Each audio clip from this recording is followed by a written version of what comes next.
جلالپورپیروالہ کے نواحی علاقہ بستی ساون میں افسوسناک واقعہ ہوا۔ بشیر نامی شخص کو سرعام فائرنگ کر کے قتل کر دیا گیا۔ بے دردی سے بشیر نامی شخص کو 75 فائر مارے گئے۔ مزید جانتے ہیں اپنے نمائندہ سعد اللہ مدنی سے۔ جی سعد اللہ مدنی۔ جی ہاں بالکل، جلالپورپیروالہ کے نواحی علاقہ بستی ساون میں افسوسناک واقعہ ہوا۔ بشیر نامی شخص کو سرعام فائرنگ کر کے قتل کر دیا گیا۔ بے دردی سے بشیر نامی شخص کو 75 فائر مارے گئے۔ بستی میں خوف و ہراس پھیل گیا۔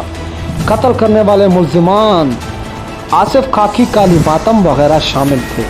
عوام کا کہنا ہے کہ 15 پر کال کی تو پولیس 3 گھنٹے بعد پہنچی۔ پولیس نے عوام کے دباؤ سے ملزمان کو گرفتار تو کیا، مگر گرفتار کرنے کے بعد ملزمان کو مہمان جیسا پروٹوکول فریم کیا گیا۔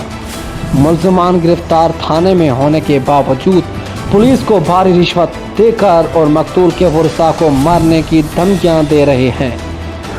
عوام نے روڈ پر آ کر احتجاج ریکارڈ کروایا اور وزیر اعظم، وزیر اعلیٰ، چیف جسٹس آف پاکستان سے انصاف کی اپیل کی گئی ہے۔ بتائیے گا کہ پولیس کی کارروائی کہاں تک پہنچی؟ ہمارے ناظرین کو ذرا آگاہ کریں کہ پولیس نے اب تک کوئی FIR کاٹی یا نہیں، اور کیا ملزمان کو گرفتار کر لیا گیا یا نہیں؟